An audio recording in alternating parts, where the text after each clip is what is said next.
Welcome. The time is now 4:32. Good afternoon and welcome to the February 18th, 2026 Climate Change Action Plan Ad Hoc Committee meeting. I am Pamela Boozer Strother, Committee Chair and District 3 Board of Education member. It brings me great pleasure to welcome everyone to today's meeting. For those unable to observe now, the meeting is being recorded and can be accessed on the PGCPS YouTube channel for later viewing.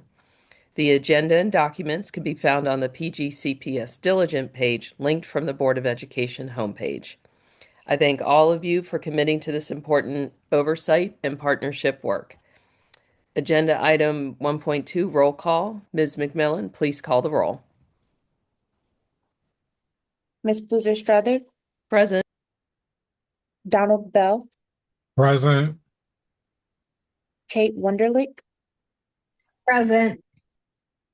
Joseph Jakuta, Christina Kwok, Present. Timothy Meyer,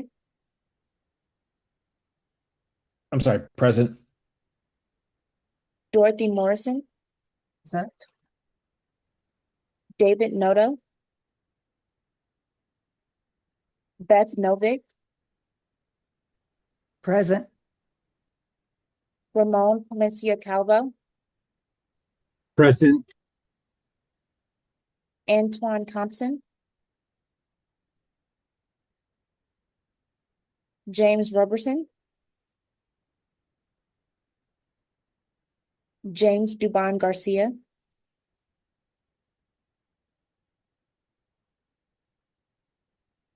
Maya Gudera, Olivia Thomas, Present. Sophia Villar,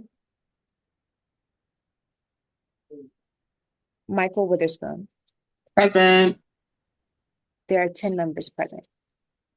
Great. Thank you so much. We have a quorum. With a quorum present, the Climate Change Action Plan Ad Hoc Committee meeting will come to order. Agenda item 1.3, adoption of the meeting agenda. If there are no objections, the committee shall adopt the February 18th, 2026 meeting agenda. There being no objections, the February 18th, 2026 meeting agenda is adopted. Item 1.4, approval of the meeting minutes. If there are no corrections, the committee shall approve the December 10th, 2025 meeting minutes as distributed. There being no corrections, the December 10th, 2025 meeting minutes are approved. Agenda item 2.0, presentations. There are 7 items for discussion this evening. After each item, we will limit each member's questions and feedbacks to 2.5 minutes per round. Unless a motion is taken for additional rounds, there will be 2 rounds per agenda item. Agenda item 2.1, the Director of Sustainability Report. The Chair recognizes Director Morrison for the Sustainability Report. Thank you, Director Morrison. Thank you, Board Member Boozer Struthers. Good evening to everyone and those that are on the call. I am going to share my screen.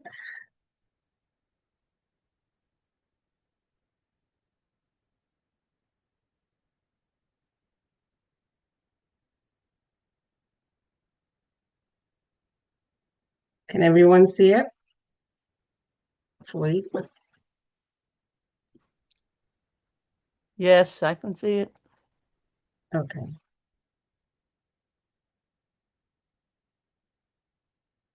All right.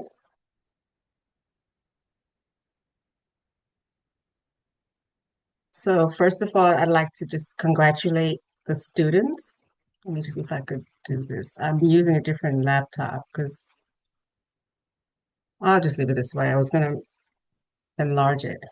So I wanted to congratulate our student leaders. I heard they were nominated for the Eco America Climate Leaders Award. So congratulations for that nomination. And just a couple of announcements with regards to the Student Environmental Alliance Summit, the SEA Summit. Day one, as you all know, we have a 2-day event for our students.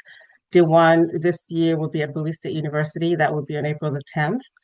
And that will be from 8 to 4. And day two will be at the Bladensburg waterfront. And that will be on April the 15th. So, there's some space in between. Before we had them like one day after the other. It's a little bit different this year. And also we will be having the I guess what we're calling the Adult Climate and Sustainability Leadership Summit on May this year. We will be at the Patuxent Wildlife Refuge, and it's I guess it's a quarter day event from 9 to 2 p.m. So if everyone could mark their calendars, that would be great. And as always, folks are welcome to provide input as to what you would like to see for that leadership summit. Typically, we have students represented as well there, but you're open to provide input. We are in the very early stages of that planning process, so there's plenty of time for folks who want to provide input to do so. Moving on to priority item 2, carbon footprint reduction. This is an update on what we're doing with regards to reducing our carbon footprint. And as you all may or may not know, we had some glitches with regards to the contract that was supposed to be gathering our data for the energy dashboard. However, we have been able to get approval, and we will have that contract up and ready to go so that we can have the consultant load up our bills and our data to Portfolio Manager, which will then be able to calculate our greenhouse gas emissions, which is one of the requirements of the CGAP. Just so you know, we are always working hard with regards to grants, given the budget shortfall, and we have 2 grants currently that we're working on, the MEA Electric Vehicle Supply Equipment Rebate Program. So there's a grant there for EV charging infrastructure, and we are applying for, I believe it's $21,000 that would support chargers at the Smith Center. We are also applying for an MSBA. Hold on a second, my light just went off. Okay. Can you all still see the screen? Yes. Yes. Okay, good. My light just went off. I'm not sure what happened. Okay, so there's an NSBA grant in partnership with Go Green Initiative for up to $45,000, which we are applying for to supplement and support implementation of our indoor air quality projects. So more to come on that. Going on to the next slide, with regards to renewable sources commitment, looking for ways to ramp up our renewable energy development. And there was a power purchase agreement with AltaGas in partnership with the county to purchase renewable energy from solar at a given negotiated rate, and that was approved by the board this past January. So that's good. We are also working on developing a request for proposal to secure a master solar contract, which we will have about anywhere from 4 to 8 vendors that would be pre-vetted, and they will be available to us to pull from as we develop or we install solar on our various buildings. And another good news is that we have been able to renew our subscription for the energy dashboards at Fairmont High School in Glenarden Woods. So that would be coming online. And if you all recall, these were the dashboards that were used in the classroom to help I guess the students sort of follow the various energy, I guess, when the days were hot, cold, and just to kind of see how we use energy depending on the day. So we're excited to report that we will be renewing those contracts again and have that tool be available for classroom instruction. And item number 4, in terms of low carbon school transportation, we applied for, I think I reported on this the last time, we applied for about $1.6 million from MEA for charging infrastructure. And these would be for the infrastructures at Crossland and Greenbelt. So we have not heard yet about that. However, we are moving right along with developing an RFP to get vendors that would then be able to install those charging units at both Greenbelt and Crossland. So that's the update on that. Go on to the next slide. So there's something, we're working on something here that's kind of exciting. There's a link on here. I'm not going to show that on here, but you guys could feel free to click on the hyperlink. There's an organization called Eco Heroes, and we are working with them to deliver a live stream educational event for our elementary schools. So this is an interesting way of sort of learning. It's I believe they use hip hop, so they work with the young students to sort of use hip hop to learn, to teach them about solid waste and composting. And so there are testimonials. If you click on that link, there will be testimonials from different schools that show this tool to be very, very effective. So the kids get all excited after the delivery. So we will be, because they're in California, we'll be doing it initially live streaming, but we're hoping that they will be able to come into the classroom at some point in the near future. On behalf of the director of Food and Nutrition, she reported that this month that they will be conducting some additional, I guess, tasting tests for the students that would include international cuisines, and they will be incorporated they will incorporate minimally processed foods. So that's an update from Director Kirkland.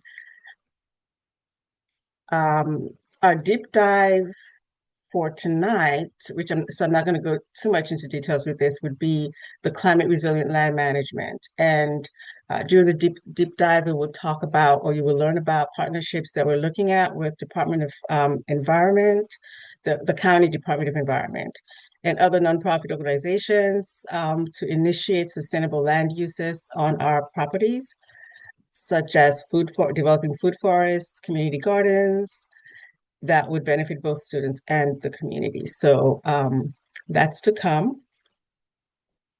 And for this one, I'm trying to think here. I know this was your precedent. I know Board Member Buza-Struthers is smiling. But then I don't know who's listening. But I think it's okay for us to just say that the National School Board Association will be hosting its annual meeting in April. And kudos to us. Prince George's County did receive the 2026 Magna Awards, the grand prize winner in the category of large schools, which is enrollment of 20,000 and above. So, and this was for our initiatives on air quality and greenhouse gas emissions reduction. So we're very psyched and excited about that. And we will have Board Member Buza-Struthers and maybe the superintendent, not quite sure yet, will definitely be there to receive the award. So with that said, I will kick it back to, or Board Member Buza-Struthers, do you want me to continue on with Part Area 7, or do you want me to kick it on to you? Yeah, I think we'll just move to discussion on your report, and then I'll just remind everyone we have a series of exciting presentations, so we'll move through those, and try to, make sure we close our meeting out around 6, and right before that will be the legislative update. So, but if there's any questions right now on the director's report, we can pause and take those. Sure. I'm trying to get my light back on so I could get back on camera. I apologize that I'm not on camera. I'm trying to figure out my technology here. You could. Any questions? Oh, I see. Timothy Meyer. I just had a quick question about area number 7, specifically about trying to come up with food forests and community gardens for PGCPS. And Okay. what can be done to make sure that that policy on paper actually translates down to the on the ground school level? Because we've occasionally run into situations in the past where we're told that we're not allowed to have a community garden on school grounds. And I just want to make sure that the policy gets to principals and teachers in the building. Sure. So, I'm glad you brought that question up, and I know Christine is going to go into details with that. But essentially, what we're working on right now is to sort of develop a MOU process so that whenever either a nonprofit or whoever wants to partner with us to have this, there's a process in place. Because right now, you're hearing different things from different people because there isn't a formal process in place, and that's what we're working on.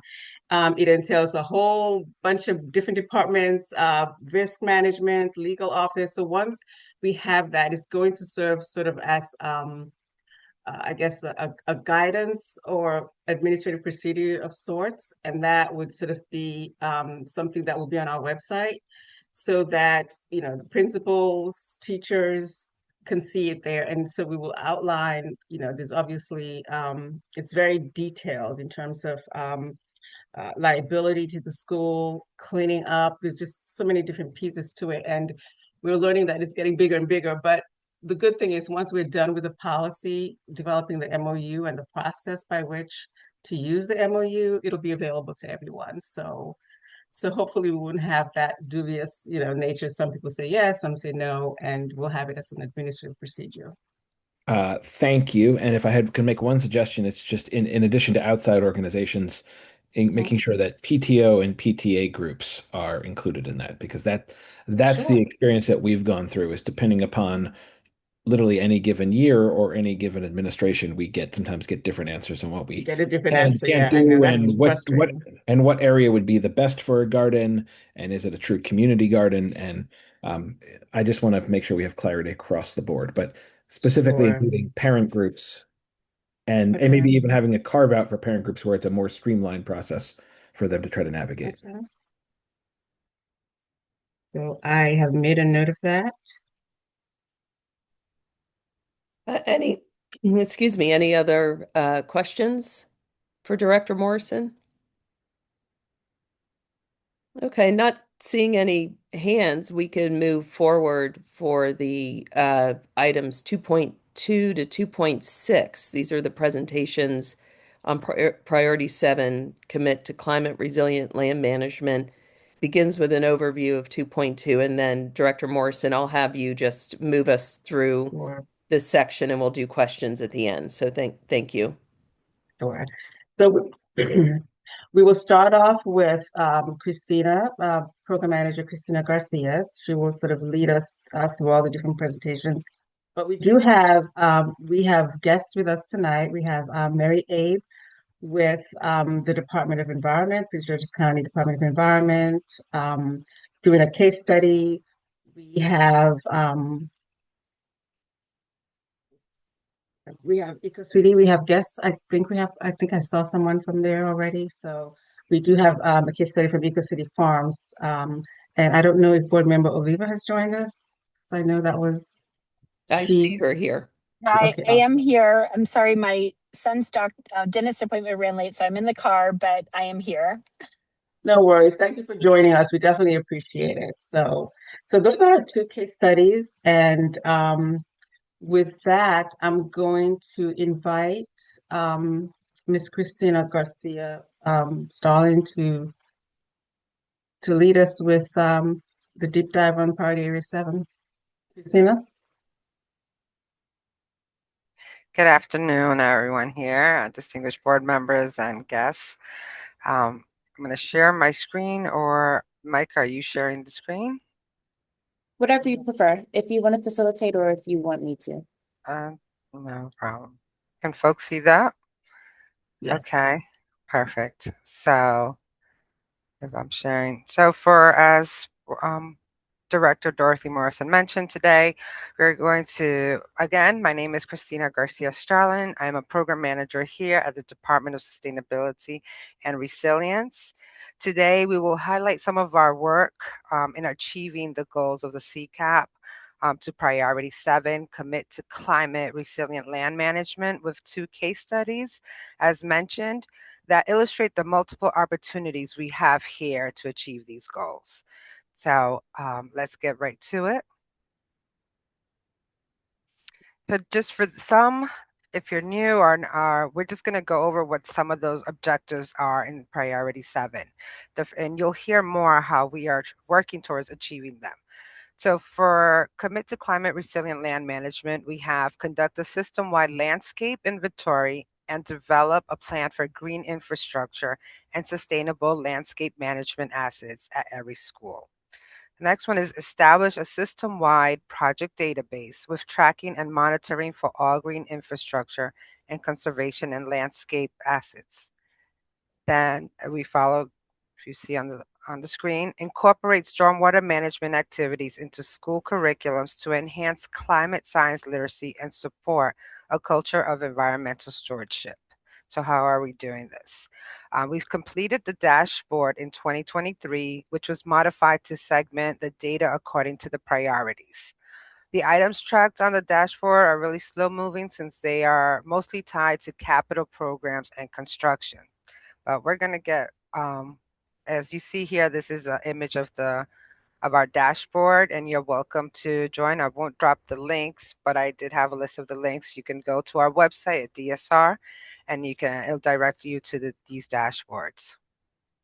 So as we continue, part of these objectives include plant more trees at each school and across the school system, plant native plants and create conservation landscapes for stormwater and multiple benefits, increase the number of school-based green infrastructure projects, and in this area, we're actually happy to announce we're going to have 60 more trees planted in April at Duval High School. So it's something that we are moving forward and partnering with different partners and identifying who can we work with. Priority 7, as we continue with these objectives that we're tackling on, reduce paved surfaces and replace remaining impervious parking areas with pervious paving.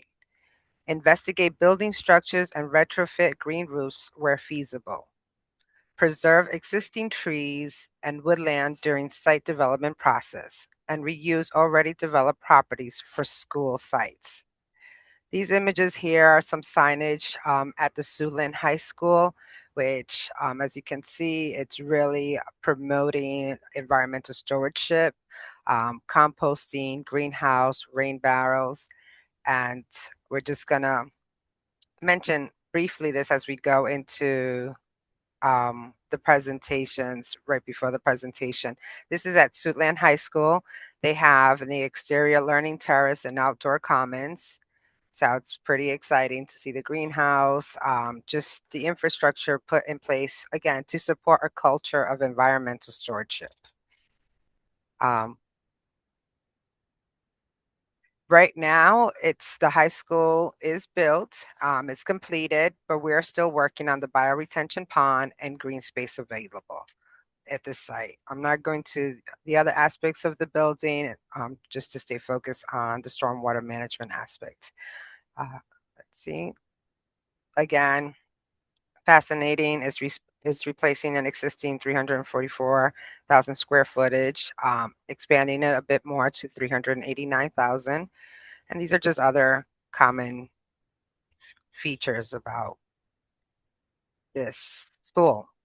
What's interesting is that as we're just from some of the questions already mentioned, and things that we're trying to incorporate in school, we've decided in this priority, to create a program called Sustainable Green Spaces for Community Benefits. And the purpose of this program is to facilitate and streamline support to external partners interested in food forests, community gardens, and outdoor classrooms to ensure safety, operational needs, and protect the property of interests of PGCPS. So as you see here, we've tried to align this program to the goals already mentioned, effectively prevent or mitigate undesirable outcomes, waste reduction, land stewardship, create conservation landscape, increase the number of school-based infrastructure projects, enhance climate science and stormwater management activities, and reflect a commitment to sustainability, equity, and just nurturing the whole student. So, and with that in mind, using, as many are familiar with the Plan, Do, Act, we're here and try to embed sustainability across operations, and really conduct have business be embedded responsibly into policies and management systems. So in terms of identifying and assessing the adverse impacts in operation, uh, tracking, communicating, and providing for or cooperate in remediation. But this is on, and for some of you, as we've mentioned, our work to accomplish this goal, these goals really have been to how do we streamline this. So if you see this flow chart on a high level, we really would like, we're trying to say, you know, for nonprofits or third parties or partners that have these ideas of classroom, outdoor classroom, community gardens, may initiate process with PGCP staff, like a teacher, the board. I am missing the PTO or PTA on this diagram. So I appreciate who mentioned that.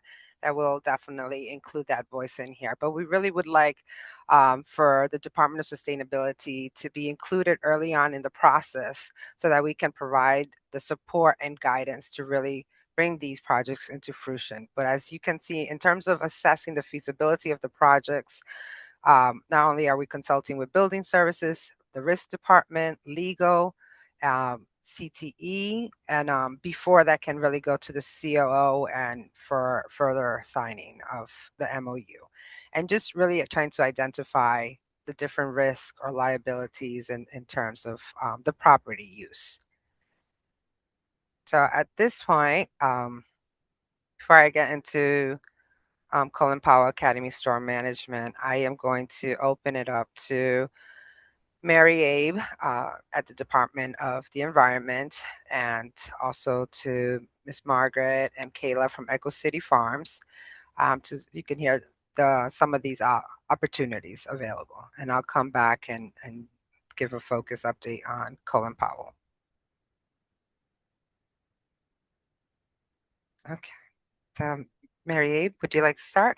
Just again, Mary Abe is heads the Natural Resource Protection and Stewardship Program, Flood Management and Environmental Resilience Division at DOE. So thank you. Are we going to present, will somebody be driving the slides for us when we present, or how would you like to do this? Micah, is that possible? Sure. Is it this presentation that's on right now? Oh, I didn't know if you wanted us to begin. No, they were separate. I believe they were sent separately. Yeah. Give me one moment. I didn't know, did you want us to do our presentations now, or did you want to talk about? Yeah. If you can, Mary Abe, if you are able to project it, then feel free. You can, advance your own slides. It's up to you. Okay. If you could advance on your end, that would be better. Get a little clumsy with my technical. Okay. Go for it, Mike. Yes, I don't mind. Just let me know which presentation this is. It's the Growing Our Own. And also today joining me is a colleague, Dr. Julie Wolf is also joining us. She is a climate scientist and soil scientist at DOE on my team. So Julie's here. So we'll do a two-part presentation. Hopefully answer questions. And I noticed in the upload, our presentation was just right after it. There it is. Yes, there we go. Okay. All right. Well, I'll get rolling. So Mary Abe, I'm in the Department of the Environment, Deputy Associate Director under Dawn Hawkins Nixon. You can go to the next slide. The nexus of this particular thing that we're talking about is within the Department of the Environment. We actually helped develop the county's climate action plan. And the nexus of many of the things that we're going to talk about very much align with the Prince George's County Public Schools climate action. Well, I guess it's not your climate, what is it called? Climate change plan, climate action change plan. And so I think that it's important to note that when we start talking about this, it's not just about climate action, but it's about the so many different overlapping themes that both of our entities actually share towards carbon emission reductions, job creation, greening of the county, planting trees. Every one of the things that you were mentioning as you were talking earlier actually involve plant material and involve a lot of plant material. So for anything that you're going to do under your particular these particular climate actions that the school system is trying to implement, it will involve plants.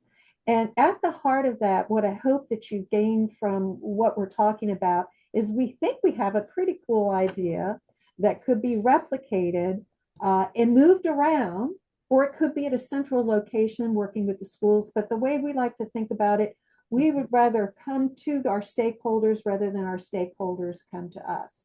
And so with that, what this is, Growing Our Own started off, we were trying to get a grant back in the day when there were many grants. Now we're past that. With the USDA forestry grant. And we partnered with the University of Maryland and several other entities with the thought that we would stand up a native plant nursery in Prince George's County to grow native trees. And these native trees would actually be sourced from the county's own specimen champion trees.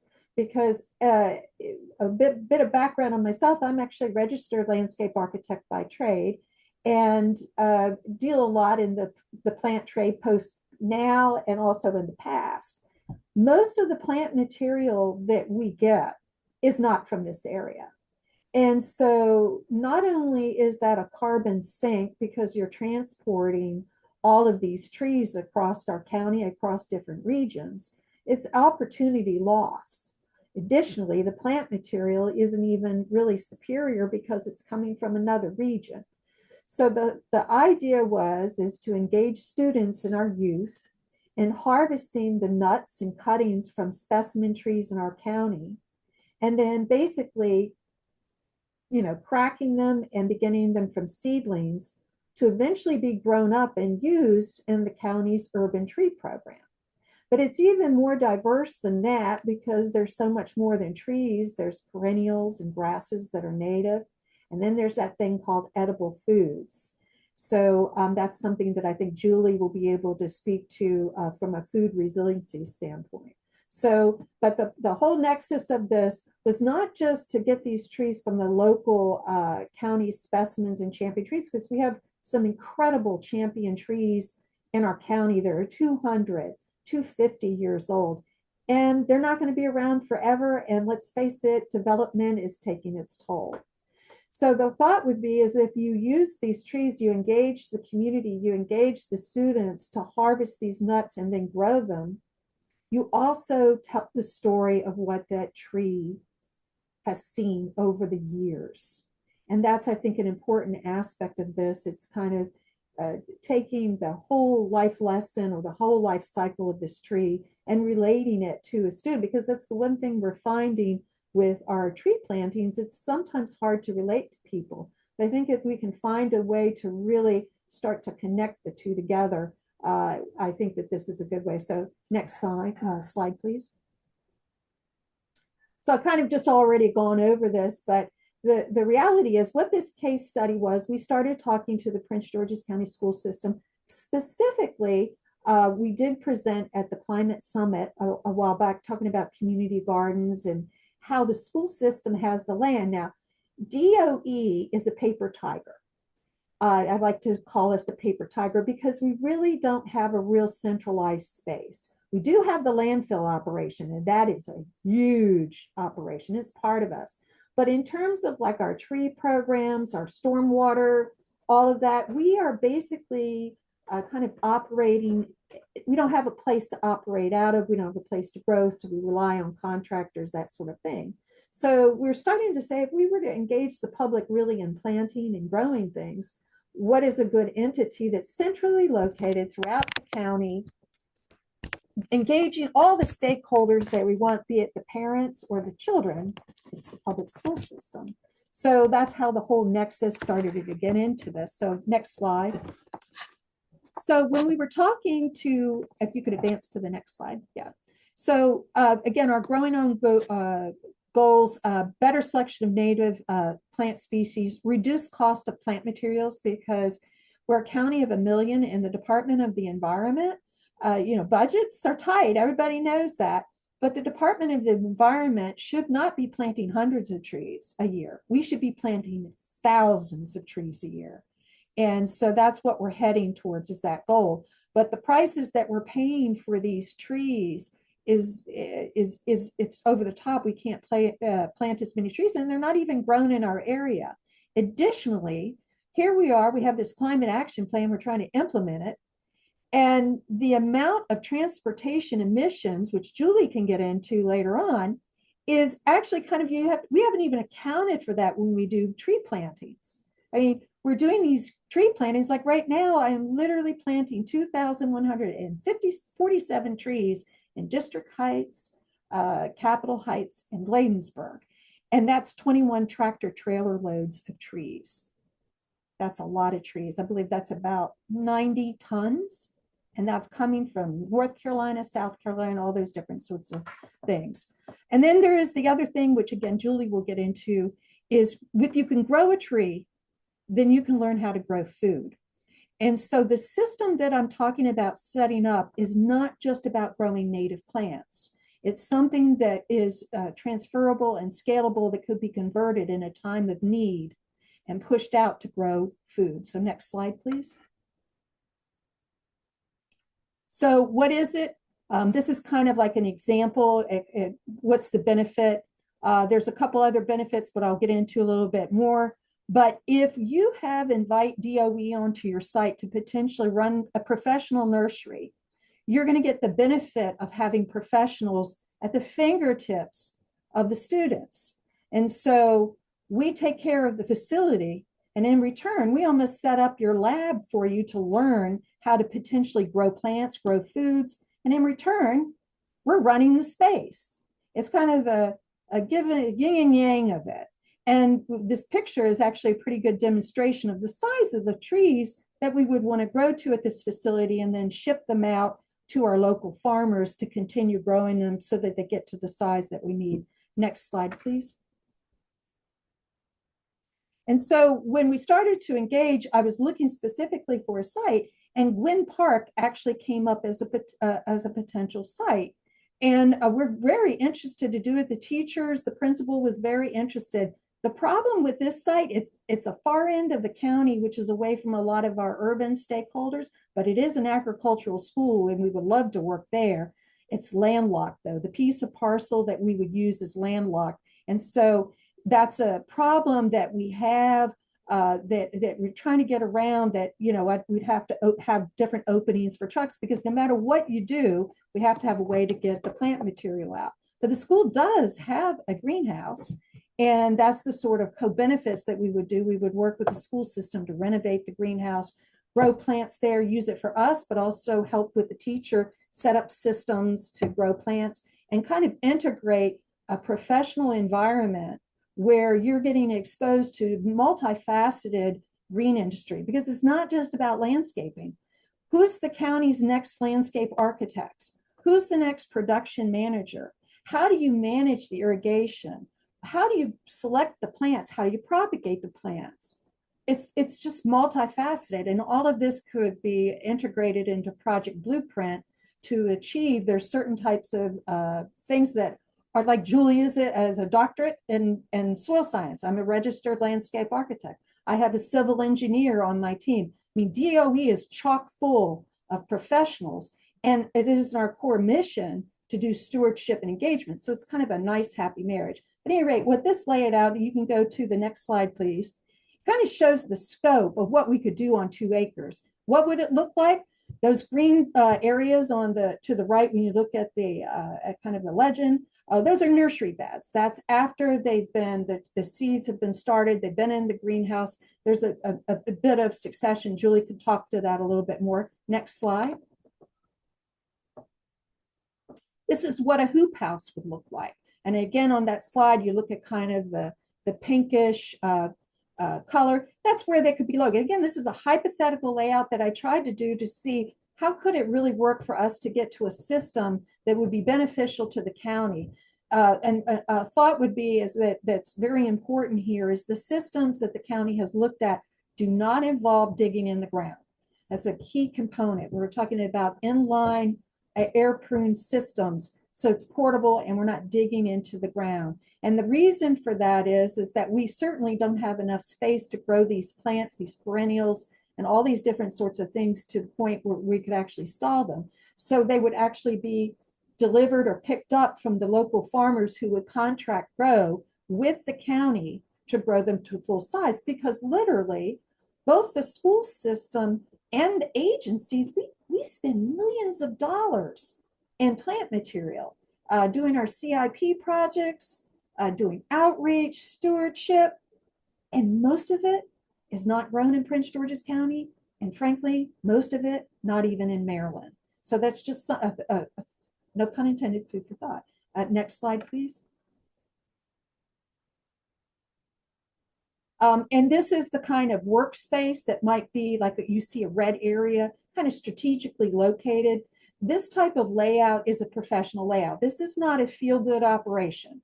There's almost like it's segregated between the professional operation and where the school system, the greenhouse would be. And then when the kids want to come in, it would be kind of a limited area that would be a very, how should I say it? It would be an arranged event that we would work with and then have internships and all kinds of training. But it is definitely, there has to be a firewall because not everybody, the school system presents problems for the trade because not everybody that comes in is going to be able to get a security clearance. That's a fact. And so that's something that always gives us pause. And so whatever we do, when we think about these systems, we're thinking about how could we firewall this? How would it work? And I think we can find a way. I'm positive we can do it. Next slide, please. And this just kind of shows very quickly the growth cycle, the starter plants 1 to 2 years on campus. They learn how to germinate, participate in large scale production. They see what it's like. The thing is that what DOE is dedicated to is innovation. We're not going to do it the way our daddy did it and the daddy did it before. We're looking to do things in a better way with an eye to reduce carbon emissions that both the school system and Prince George's County government can say, look, we work together and look at basically our emission avoidance. Next slide, please. And this is just kind of a sample. You see the size of the trees, where they go to some other location so they can continue to grow. And a part of this would be, I just briefly have to say, this is, again, can't be a complete feel-good operation. This has to be economically sustainable. And through county government's own supply and demand, we can find a way through budget vouchers that we grow these things that also support the programming to work with the kids. So it's a circular business system. And also, too, it keeps the money in the local economy because if we're growing, it's like, say, for instance, the school system decides, you know what? I want to grow 1,000 trees that I'm going to install in 2030. And the school kids were to do this. Well, we start to find out what CIP programs are going to need that. The same with DOE. We utilize the buying power of government to really drive this. And then there is a little bit of mission-driven profit in there for the school system and DOE to run the programming to do the project blueprint. It's not about mission to do something, CIP. It's really about how do we wrap it back into the system to support the things that are really important. Next slide, please. Just a quick diagram of what we're looking to grow to. Our program is, my program is looking for the 10 to 12 foot. That takes about 5 years. That's why we have to work with our farmer partners. Next slide, please.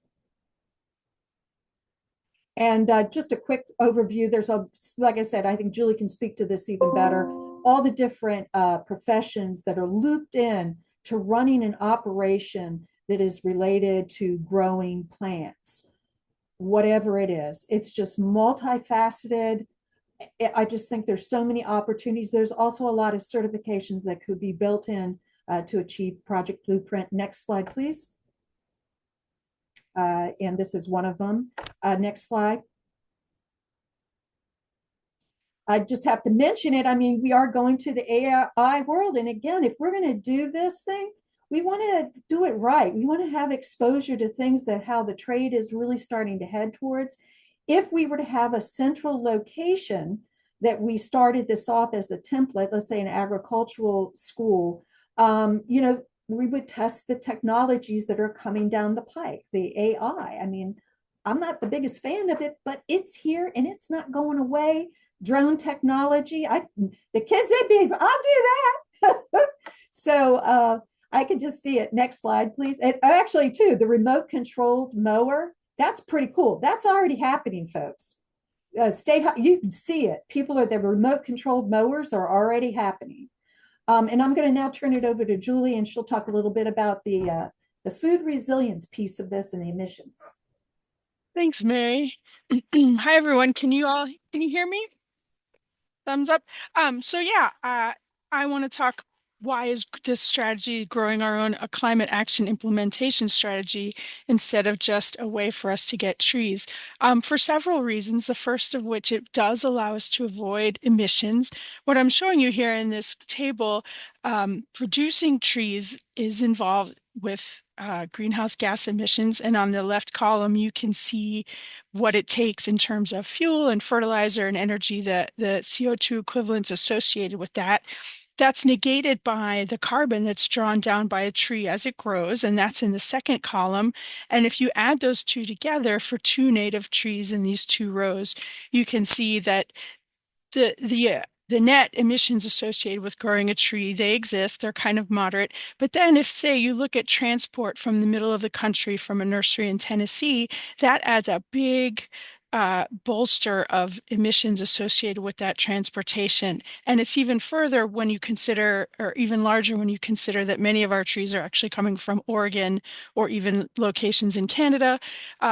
Compare that to the column on the right in green. If we grow them here, those transportation emissions drop down to almost nothing, which is a big bonus in my opinion. And next slide, please. Oh, and so this is Mary's picture, just an example of what it looks like to deliver these large trees. It's not trivial. Next slide. Mary, you want to address this one?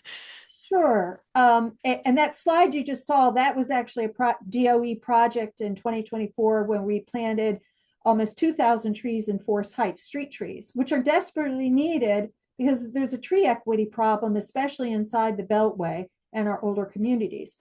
Currently, right now, I mentioned that we are doing tree plantings in Capitol Heights, Bladensburg, and District Heights. 2000, I think our slide went down. Did it go down? I think our slides. The bottom line is those represent 21 tractor trailer loads of trees that we are going to receive just from this one planting because we can't get the trees locally. So that's how many in the next month DOE alone will be transporting in, literally, into our municipalities. That's just my program.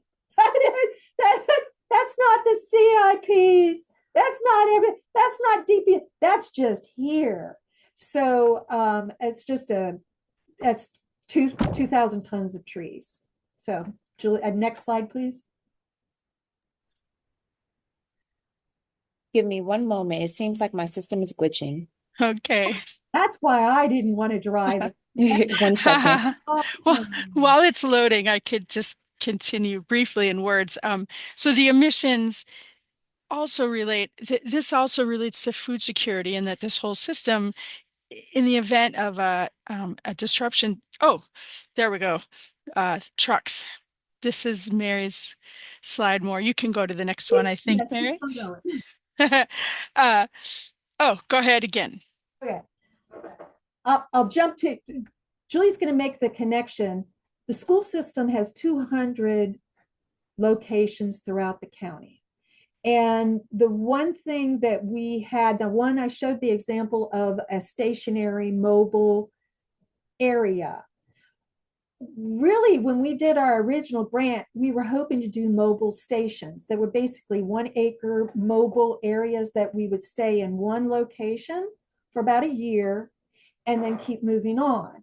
And what that would do, it would provide us a way to engage schools rather than, because what we found when we worked with the schools, there's always a big cost to transporting the kids to a location. And so in this particular concept, we actually have a mobile grow container, 1 acre in a parking lot where we grow, we have our production, and we get it to a certain point, we can grow perennials, foods, and things like that for the community gardens, get things established, and then move the show on the road.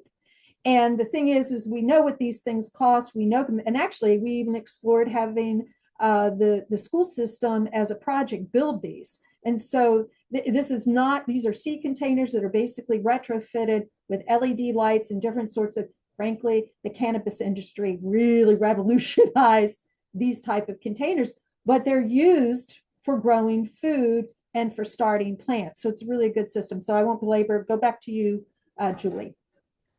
Next slide when you get a chance. Oh yeah, so the point of this, there's cycles, obviously annual cycles when we produce trees, and one of the benefits of having LED lighting and controlled climate when we want to produce tree seedlings quick is that we can speed that up. But the other advantage is the whole thing can pivot or partially be used for growing food. In one of those 20-foot containers, and there are larger ones available, we can start about 15,000 medium-sized tree seedlings, a smaller number of the really large seeded trees, but we could also start 55,000 broccoli seeds in these paper pots, which I'm showing you here. So this has kind of a dual usefulness. One is that in the case of a food emergency, we can quickly pivot to starting food plants to supply to local gardeners or any local resident who's interested.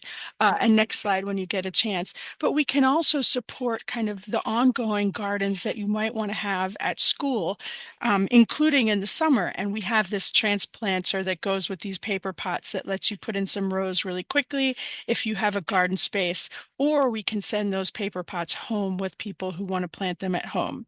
Next slide. So, and again, when we're thinking about supporting gardens at school, whether they be community gardens or gardens for teaching, for classes, for students to work with, the problem always comes in that who's going to support that in the summer?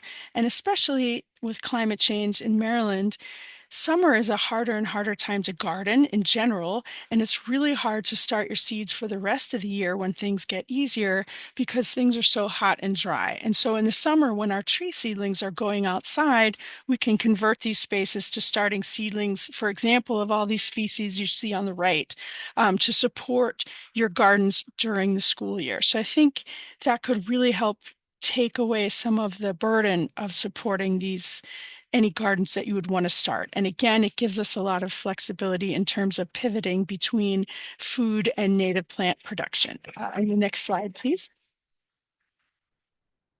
And again, to reiterate, supporting gardens like this, as well as nursery production of native trees, really just would provide, if we're providing kind of the support for keeping things going, then the teachers have a ready-made outdoor lab. They can come out and have students scout for bugs with a hand lens or do any number of other things. They can get hands-on experience related to some of these industry recognized courses, credits. I can't remember what the C stands for, but there's some in particular that are really well supported by what we want to do. In particular, the Chesapeake Bay Landscape Professionals Certification, which is designed for young students, could get a lot of what they needed in terms of experience and hands-on through a program like this. And then for students who are really hardcore about the plant sciences, they could do something like the BASF or work towards that. Next slide when you get a chance. But a project like this could really support so many professions, everything from data management to landscape, like what Mary is specialized in, all of the things listed. We really need a lot of I don't want to say support, but a lot of creativity in terms of moving these trees around among county farmers, making sure we have everything that we need, scouting for diseases, checking soil nutrients. There's just no limit to what can be learned and supported with hands-on growth. Next slide. Ah, Mary, this is yours, I think. Thank you. Keep going, Julie, to the end. So this is just a diagram of what one of those 20-foot growtainers would look like. It's a little small, but it's really very portable. And so it's just such a nice thing. If we could park that there, it could support innumerable plants. Next slide. I think this is the last slide. That's just what it would look like from the outside. I think this is a 40-foot one. So the ones we're looking at are a little shorter. But yeah, that's it for us. Thank you. Thank you so much. Wonderful. Did we want to? Chairwoman, do Yeah, you want to take some questions? this before was we get to super the next one? exciting. So yeah, why don't we pause for some discussion and questions? Because there was a lot, and I know I'm super charged up about what we just heard. So I see that Regina Garrett Sproul has raised her hand. If you'd like to go. Yes, thank you. So I'm the instructional supervisor with Career and Technical Education. And so we have three environmental, agricultural, natural resource programs, and they are at Grim Park, High Point, and Fairmont Heights. So some of the things you talk about are things that we're actually doing. The state is actually moving to flex models. And so with that, we're also looking at how we're doing certifications. The BASF is already on our list. There's another certification. We're looking at hydroponics, aquaponics, right? We do have greenhouses on all of those sites. Some are older than others. Some we're working on plans to do some renovations. And then we have hoop houses and an outdoor classroom at Fairmont Heights, right? So this is something that's very much happening in CTE as we speak, not at the level that you're talking about. And then there's very much some additional things that we're doing as it relates to just, I heard internships, right? We want a student enterprise, and we're looking at that across CTE, but we're certainly looking at opportunities for young people to be engaged in that for the environmental studies program. Summer opportunities. It is true in terms of teachers often come up to school to water the plants or, to take care of the vegetation. Gwen Park actually has animal science. So at the moment, they're also taking care of chickens. And so those are some of the things that we kind of navigate through. We used to have a pig, right? You'd be surprised the things that we've done. So yes, so it's very in line to some of the things we're already doing or some of the things that we're looking at doing between like now and SY 28. Well, that's Yeah, great. go ahead. I mean, that's really, I mean, there's ways that we can partner. I do want to emphasize that the sort of thing that we're talking about, those mobile systems, we would actually, there would be more than one because that's about the food resiliency piece of it that I think Julie can really speak to that, Julia, in terms of where most of our food comes from. And if we had a food emergency, it's real. What, Julie, 95% of our food isn't from our And that's Yeah. part of why, like, well, I just want to say why our movement is towards like urban farming, right? That it courts Absolutely. kind of the situations that we have, the space that we have, and looking at food deserts and things like that, and then trying to expose our students to career opportunities in these fields. And there's so many more of them are beyond just the farming of it all, right? So trying to change the image that that's what all those jobs are. for sure. 100%. Yeah. We're speaking the same language. I'm so excited to hear what you have going on. And we don't want to steal anyone's thunder. We want to support, and bridge those gaps. Yeah, thank you so much for the CTE update. I see Christina Kwok has a question, and then Beth Novick. Yeah, thank you so much. Gosh, I loved hearing your presentations.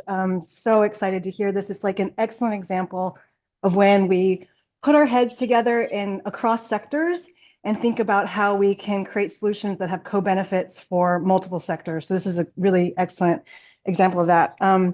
I didn't catch if you all are from the Department of Environment for the county or for the state. because I was curious kind of what the implications are, not only locally here in PG County, but also across the state of Maryland, because I'm assuming that a lot of the sort of tree planting efforts, the emissions that you all calculated in terms of bringing in trees from outside the state, we can look at this as a cross-state issue.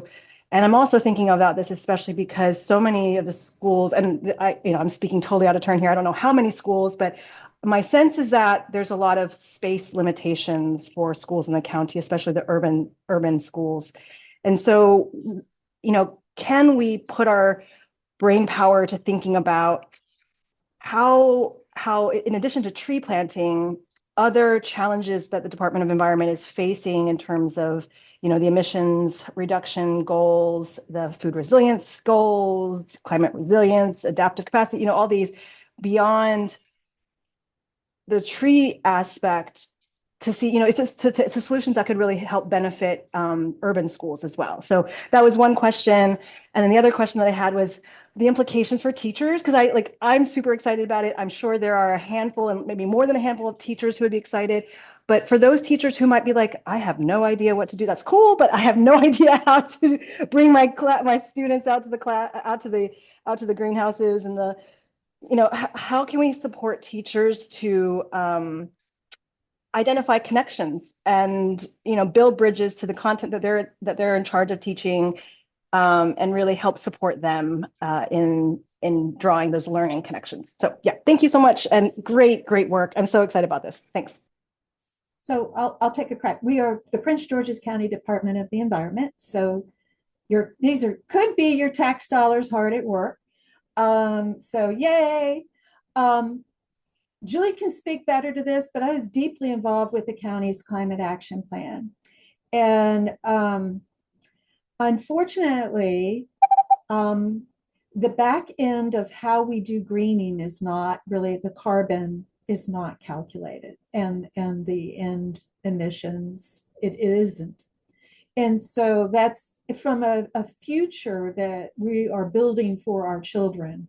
It's time we start thinking about that, because I can plant all the trees in the world, but if it's just like what Julie says, what the emissions are, because I literally, they're not here. We literally had to get them from Tennessee and North Carolina, and because it's just the way it is. And with all the tree plantings going on, the supply is being drawn down, and trees take time to grow. And if you do it a certain way, you can clone trees, but do we really want to be cloning trees and that's not a good idea, for a lot of reasons.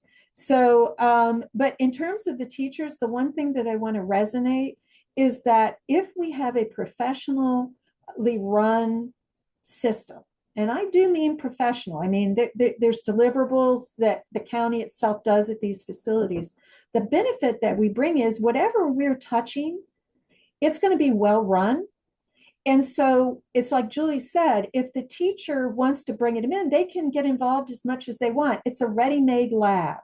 And the truth is, not everybody is up for putting their hands in the dirt, and that's okay. It's okay. You don't have to be, but you do need to know that this is how food is grown too, because everybody eats. And so I think that's how we can make the link, is making that really important link, that this is a product that the county needs to do its environmental stewardship, and so does the school system. Guess what? You've committed in your cap. You want to plant 1,000 trees a year. Why in the world wouldn't this program grow them for you? Why wouldn't they? What a great story. And grow more. Why 1,000? Why not 10,000? Come on now. We can do better. So I think that's the connection that we can make. And I think that, and Julie touched on it really well, the multifaceted pieces of the green industry are not just about growing the plants. It's about the production. It's the plumbers. It's the electricians. It's the civil engineer that lays out the site. It's the irrigation. It's who builds the greenhouse. Is the greenhouse going to be solar powered? Is it going to use geothermal? I mean, these are all things that can be integrated in. Everybody plays a role. And there's somebody that might be interested. And there's even, you grow up to be an accountant. Why can't you be an accountant for a nonprofit that's planting trees? You may be doing accounting, but the mission of the organization that you work at, you want to make a difference or you want to do whatever. So that's kind of my spiel on that. But we are the Department of the Environment, and we really are looking to cross the bound, work together.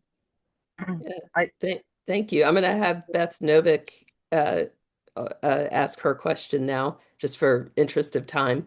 Yeah, I'm actually not going to ask any questions. I'm just going to say I work with Potomac Riverkeeper Network, and it has been so deep in DC water and that mess that I am happy to hear some great environmental news. And sounds like I am an educator, and I think that a lot of kids and a lot of teachers are just waiting for this type of process that is easier for them. Prince George's County Public Schools has done a fabulous job with green schools and with CTE and getting kids active learning. But I think I've worked with Eco City Farms. We did composting. Kids are ready to get their hands dirty and ready for this. And I really, really appreciate your enthusiasm and interest and getting students the benefits for our kids and our community. So thank you very much. I appreciate it. Thank you, Beth. And that's I think 32-year educator. Is that right? So big endorsement. So Julie, did you want to respond before we go to Christina's question? Oh, I'm happy to. I don't want to take too much time. I know Eco City Farms still needs to talk. I think there was a bit about emissions, greenhouse gas emissions, and reducing our climate footprint. Prince George's County is kind of unique, and so this really fits into both our unique ways of reducing our county's carbon footprint and emissions, which will be very different from, the Midwest or other places that are less built up. And it also helps a lot with space because we're relying on some of our county farmers who might have more space to take the trees for them to get bigger. It really lets the schools be as small as they need to be, but still have a piece of the pie. But yeah, in terms of emissions, I think we really need to focus on reforesting where we can, preserving the trees where we can, and reducing our landfill emissions. Those are going to be the ways that we can have a big impact, and also our transportation emissions. And this really hits on all of them. And I'd be happy to talk about that more by email or however we can later. I think we're all on the same page, and I get so excited around students. So thanks. Yeah, great. Thank you. So Christina, I'm going to hand it back to you if you're going to move us to the next presentation. Yes, thank you so much. And I appreciate, we are going to be moving forward. Those that are interested, as we're identifying all the stakeholders to move these projects forward. We're happy to invite those that are interested in meeting again with Mary Abe and the DOE and identifying how we can make this possible, whether it's Director Regina Goretz-Brio. So we're going to leave that there. I did, some of you did reference the City Farms, and we do have here representing Eco City Farm, which is a nonprofit in urban farming, which is great because that they have that component of teaching and learning, and they're doing great work here in Prince George's County. So I don't want to take any more time and present Ms. Margaret Morgan Hubbard and Kayla Agnew. Thank you. Hello. Good evening, everyone. Margaret, you're on mute.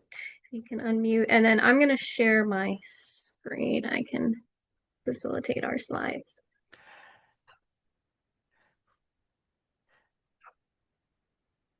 Can you just do the the big one? Hi. Yeah, good. Yeah, we're on. Can you hear me? We can hear you. Yeah. Okay.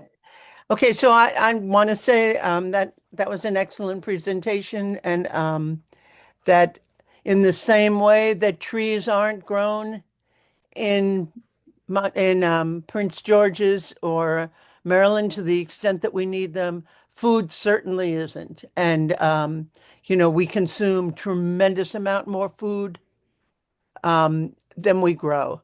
And so it's really important, and that's why we started EcoCity Farms.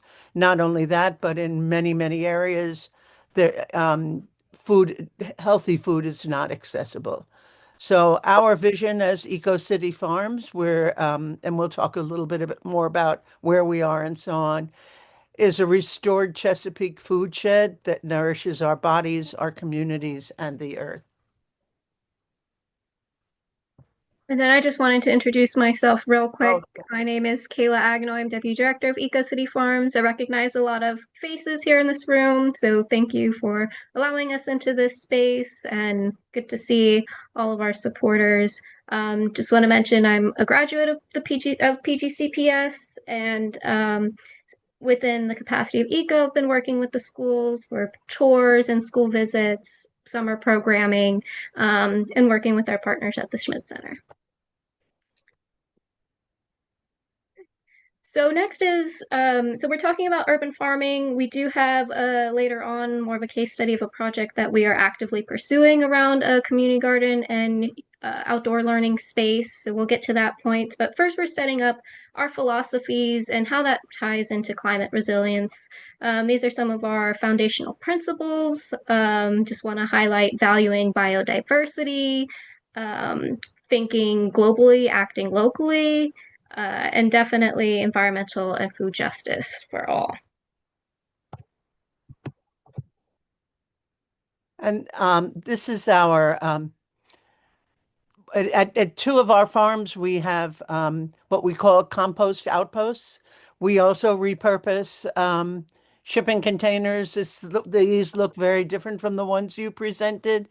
We do these for our composting, and we have a distributive system where we work around with other groups to try to produce compost that is specifically good for growing healthy food. So we have food scrap and organic waste composting at two of our sites. We have hands-on environmental education for youth and adults. These are just some of the things that we do. We do community building events, and we have a culinary arts and community nutrition education program. We also have a summer youth program where we employ students to work with us. We teach them farming and cooking. They're from Bladensburg High School, primarily. So I want to highlight beginning farmer training. I want to give a shout out to Maura McCasted, who was on here earlier. But speaking of beginning farmer training, tonight's one of our classes, so she couldn't stay on for the call, but want to acknowledge her as part of our leadership team and a former graduate of the Beginning Farmer program. So further tying resilience to agriculture. So we're talking about this climate aspect, but there's a broader sense when we think about resiliency. So we're also talking about creating resilient communities through activities, connecting with folks, bringing people together to celebrate the beauty of growing food and sharing that experience. We practice resilient agriculture, and by that we mean shifting from consuming to creating, renewing, revitalizing food, soil, and soul. Resilient farming also includes acknowledging farming traditions and adapting that to our climates. One of the most important things we do is restore soil fertility. These are worms. We not only have a composting operation, but a large vermicomposting operation, and we use the extract or water that we generate with the worms castings to produce a kind of compost tea that we spray our plants with on the regular. And it also not only helps their resilience, but it also helps as a natural pesticide. Restore cooking and healthy family food rituals. So drawing that connection between growing food and eating food in a more cultural sense. We restore nutrient-rich, locally grown food. This is an example of the kind and quality of food that we produce at each of our farms. We've spoken about this during this meeting as well. We have a focus on restoring native plants and perennials. There are several pockets of native gardens on our farms, as well as a food forest at our Bladensburg farm. And this was once uninhabitable, fairly recently. We restore the land through permaculture, and we are certified naturally grown. And resiliency is about restoring yourself, connecting to your body and paying attention to your needs. It's also about staying connected to family and community, spending time with loved ones, and doing what supports community and the earth, because it will also restore yourself. Create resilient bodies mentally, physically, and spiritually through connecting with nature and one another. That's one of those other benefits of connecting with nature and gardening, right? That mental, physical, spiritual restoration, especially as mental health is a growing topic. A farm is a mosaic of interrelated enterprises, and we try to do a number of different practices, all of which support each other and support the farmers who we train. We're going to dive in a little bit more during this case study in terms of the town of Bladensburg and the work that we're doing here. Our Bladensburg farm launched in 2013. It is a model of a residential farm for a low-income apartment complex. The space is 3.5 acres, and it's adjacent. You can kind of see here from the background that it's right next to a 480-unit complex. This is very close to Port Towns Elementary, Rogers Heights, Templeton, Bladensburg High School, and then outside of PGCPS, there's Elizabeth Seton around the block. So those groups of students have worked with us. Margaret mentioned our summer youth programming. This is a training ground for our beginning farmers. And one notable thing when we're talking about our compost outpost and vermicompost, this is the farm that houses those operations. So this is the plan for the community garden that we hope to produce or create. This is land that we secured quite some time ago, and we've been through a couple of rounds of this. This land is right next to Port Towns Elementary School. What you see in front is the parking lot of Port Towns Elementary School. And this is the schematic drawing of the garden that we hope to grow there.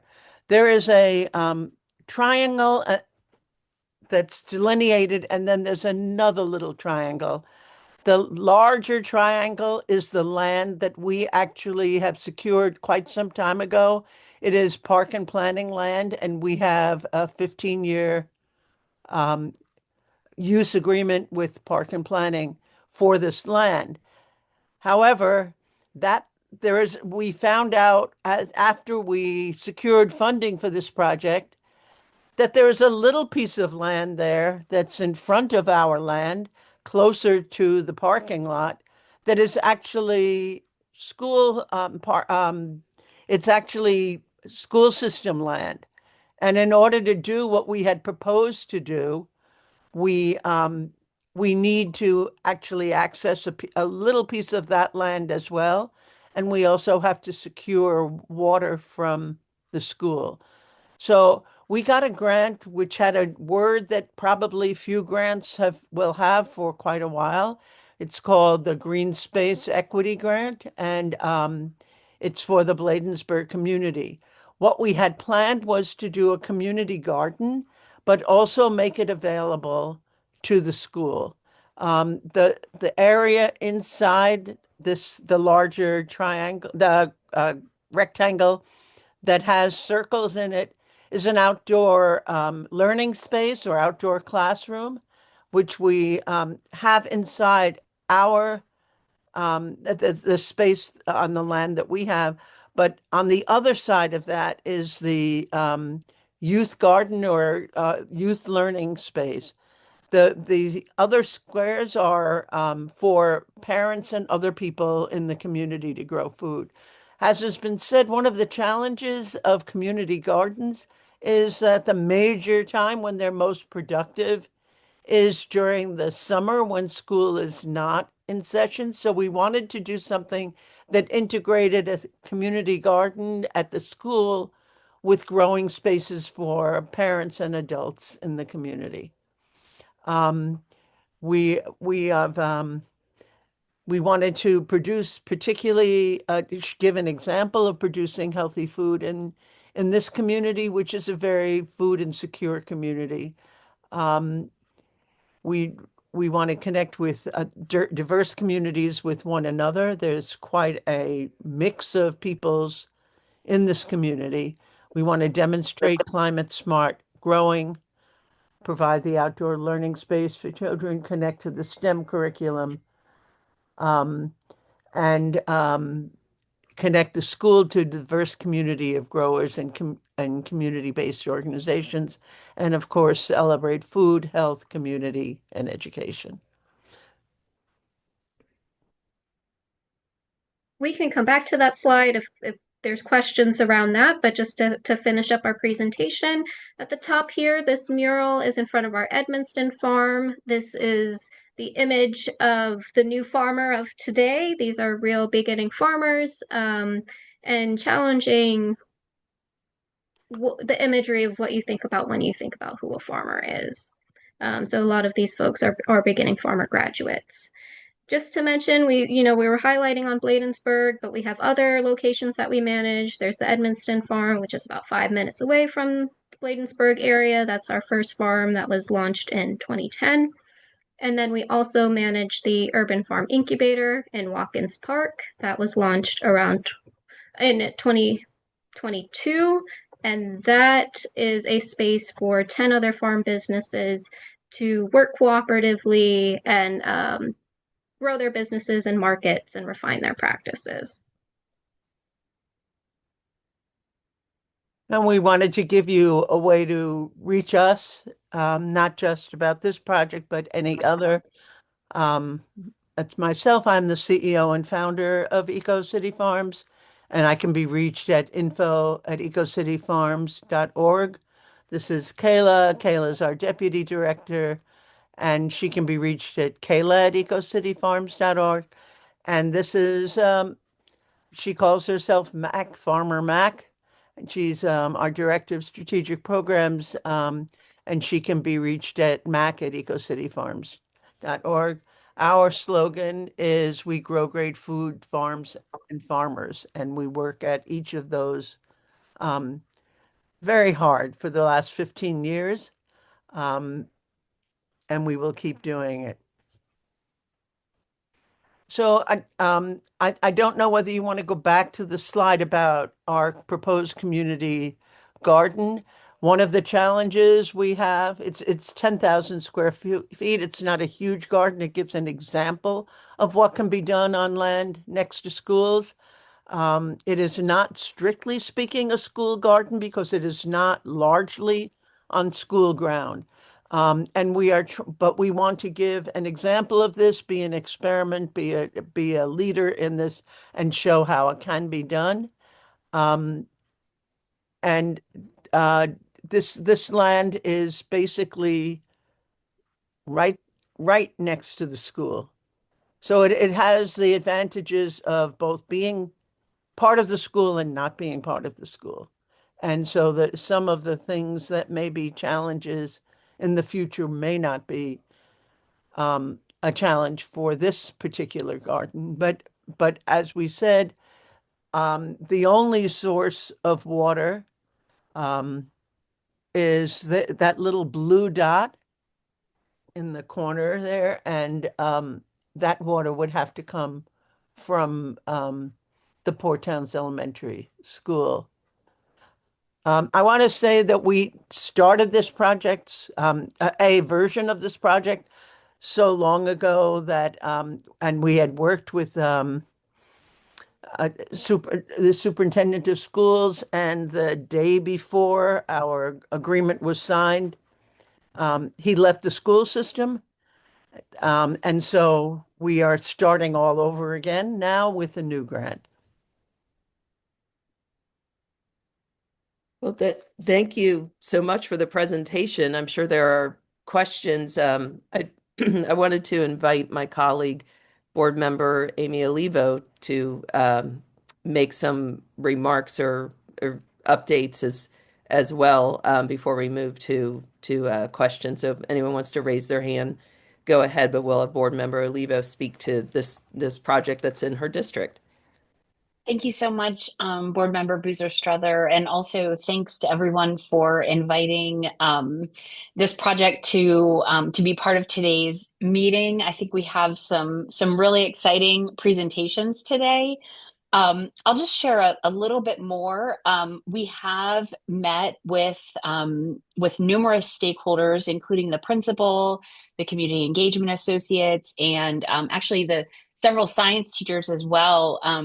From Port Towns Elementary, who could not be more excited about this project.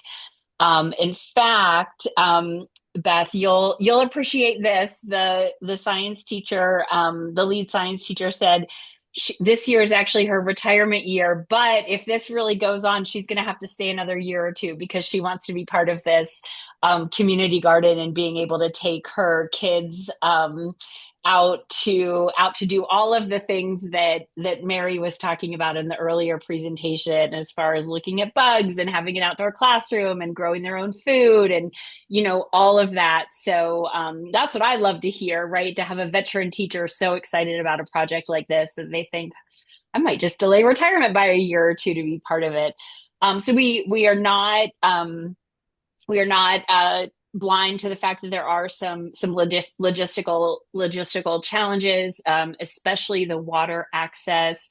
Everybody on here knows water is crucial. But I think based on the benefits, not only to this really amazing example of sustainable land management, but for the possibility that in addition to the very large community garden plots that you saw, there's an opportunity for school garden plots, for school outdoor classroom, for school gathering places. I think this is a really exciting project, and I feel very confident that we can figure out the logistical details that need to be figured out. So just want to thank Eco City Farms, who board member Boozer Strother I've known about and supported and been grateful to for a really long time. So I'm really thrilled about the possibility of this project moving forward. Thank you so much. It's great to have you with us today and to show the many board members who are invested in the Climate Change Action Plan and hands-on with projects in our districts. It's really fun and exciting for board members too, as well as the school staff. So Director Morrison, did you want to jump in, or should Beth go first? Obviously, let Beth go first, and then I'll do it after she goes. Go ahead, Beth. I'm just going to speak real quickly. Kayla, when we sat in my office on the floor with all that dirt in there, those kids are all in environmental science programs at either Awesome. or UMBC. So Love that. when you get kids active learning, it works. And I just wanted to second something Amy said. Water source is a big deal. So Department of Environment folks, anytime I'd had gardens at Kenmore for 13 years, and getting water to plants was always a challenge and a creative process. But thank you, Eco City Farms. You guys contributed big time. Appreciate it. Thank you. Thank you, Ms. Novick. Director Morrison? Yeah, well, actually, before I ask my question, it's really more of a clarification, but I was just wondering, you all, this mention about water access. I wonder if we can get WSSC to, to do it like, just give us like a contribution towards this effort to supply water for free. But hey, it doesn't hurt to ask. I was just I kind would, of curious. I think I heard that so the land is owned by Maryland Parks and Planning, correct? mhm, And if okay, so do you have an MOU? What kind of agreement do you have? I would be yes. interested because we're in that process of doing that right now. And also just kind of what kind of hoops you had to go through. Probably not as much as if it was on school properties because we're dealing with the kids, we have risk management and all that stuff. So yeah, so that was my question. It was really more clarification. Well, we Yes, we have do have a yeah. 15-year use agreement, but yeah, sure, Margaret, I'll let No, you go ahead. speak about the history of what it took since, that was a part of the founding, what it took to get this agreement with Park and Planning. Mhm. Well, I have to say that I'm a very persistent person. And I went both To from me. the, I tackled it from the top and the bottom. So I had Okay. supporters um, throughout all the agencies. And then I also um, went directly to the director and spoke to them. They were unconvinced. And so we did a conference first. We did a regional conference on food and health and community and urban gardening and what it looked like. And so we were trying to educate all the people that we were trying to involve at the same time and have them see that there was actually already a constituency and people who have done this, that they weren't Mhm. taking insane risks. It's really important to show them that it happens elsewhere, right? Okay. But what finally happened is they said this woman's never going to go away. And they gave me a piece of land. We do not own any of the farms, any of the land on any of the farms. We now have an incredible relationship. But the other thing is we delivered. I mean, Park and Planning had given land to other people before, but Mhm. nobody had done what we did and did it in the Right. short periods of time and with the kind of community engagement. I mean, we got to know people, we involved them, we talked to them. We left no stone unturned, and I think that's also important. And even for years, we've been teaching both at the Port Towns Elementary School and at Roger Heights even before we ever did any of these things. And Kayla and I have been on different school system committees. So everything we've done has been to really create relationships and help people understand. And one of the things, though, that I learned through this process is that really people don't understand until they see it. So Yeah. until our farms were built, there were people who would just nod and smile, but they didn't know Hmm. what I was talking about, Right. and eventually they got it because they could see it, they could feel it, they could be Mhm. present there. Yep. And so a lot of what we do on our farms right now is invite tours and groups of people to come see it. And I think that's also important. And I mean, actually, there is a school in Riverdale that is a former school that I did my first community garden at and first farm there. And it's been and there is a school system. There was a school system farm there that was a community farm until COVID. And we have been trying to resurrect that one as well and have I mean, we met with people at the school system who said, we'll give you an MOU in a few weeks, and we have yet to get it. So, I Right. mean, it is a challenge to work with others.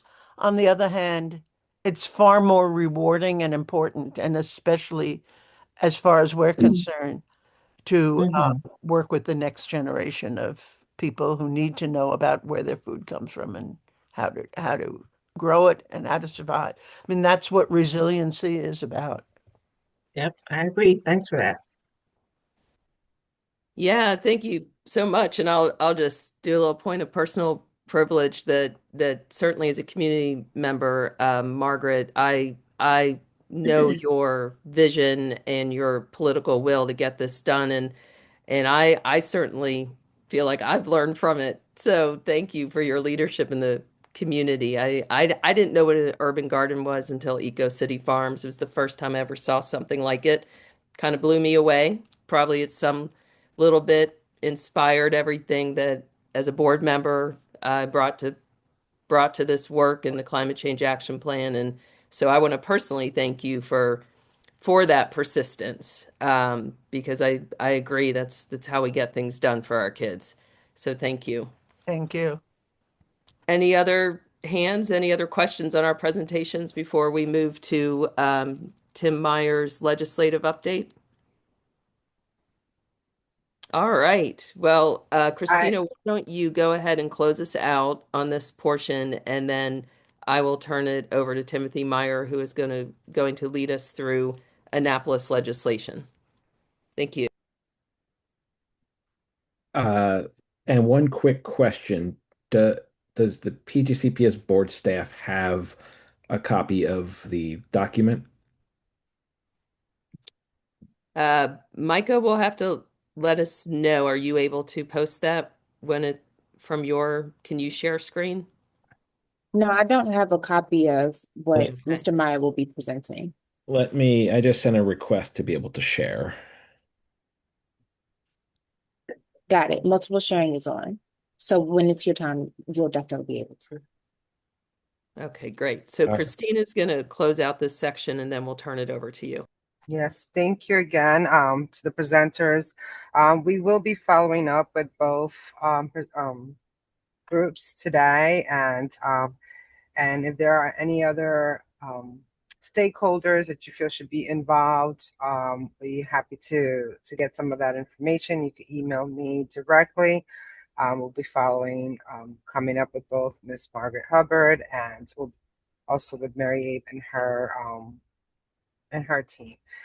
So thank you again. Just to close up, I am not going to go into this as deep. This is just an update, a focus update on just stormwater management aspects that we do at different schools. And I'm just, we were able to, on a high level, really decrease the overall flooding zone in the school by over 35%. And this is at Colin Powell Academy. And just some overview, there's a lot of engineering that is incorporated in these stormwater management projects.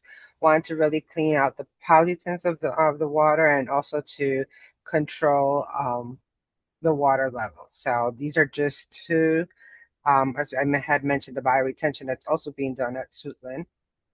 And again, the runoff that was diverted from flooding zones not only really helped the school, but also the community at large. It was about 1.1 million gallons of water that was able to be drained from this area. It could, for those, just to give some comparison, it's like 26,000 tubs filled with water or two big Olympic pools. So the work that was done was really not only to satisfy the mandate in PGC County for a 10-year, but also for a 100-year mandate of flooding. So this is just some images on the stormwater retention structures. We'll come again at another presentation, and I'm happy to, provide some of this additional information. And as you can see, some of the equipment. Again, just the tree conservation. These highlighted spots that are yellow were part of that approved tree conservation plan. So just on a high level, the stormwater management that has been done here. And it's great because now the DOE is going to be adding a resilience hub to this place.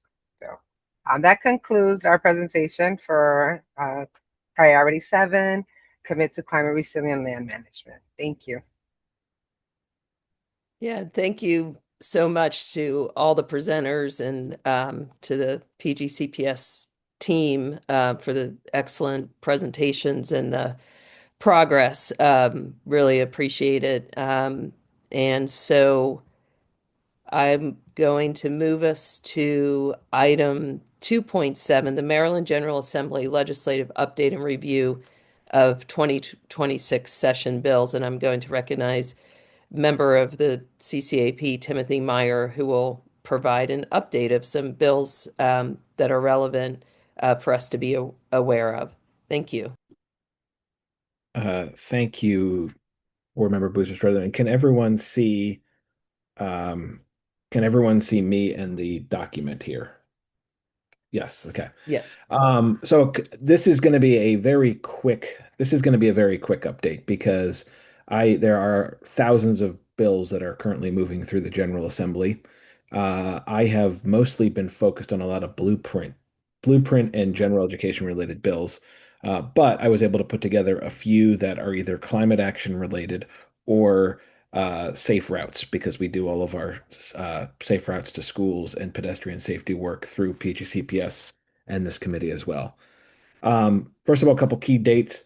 Blueprint Day is March 2nd. Crossover Day, which is the date when a piece of legislation has to be passed in one chamber in order to cross over to the opposite chamber. Crossover Day is March 23rd, and Sign Die, which is the end of the session, is April 13th.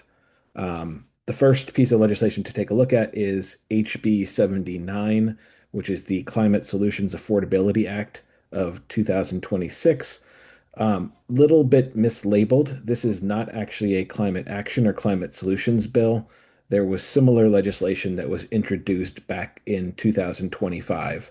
And when you look at the breakdown of who was supporting it and who was opposing it, almost all of the major environmental groups, including Joe Jakuda from our committee and Climate Parents of Prince George's, submitted testimony opposed to the bill. So this is a bill trying to use language to be that climate solutions are to be carried out to the extent economically practical, and it is really code for finding a financial excuse to not actually implement climate solutions. So it only has one House. I believe it only has one House sponsor this year. Doesn't even have a Senate cross file. So I don't think we have to worry too much about this bill, but just making everyone aware that this exists. And this is one that is also on the MABE, the Maryland Association of Boards of Education legislative tracker as well. Next is HB 429, SB 599, which is on-farm organics and wasted food reduction and diversion grant programs. And it's an establishment bill to create a new grant program. It is, from what I can tell from looking at the bill, it's not a not a large amount of money. It looks like it's about $2 million total by FY 29.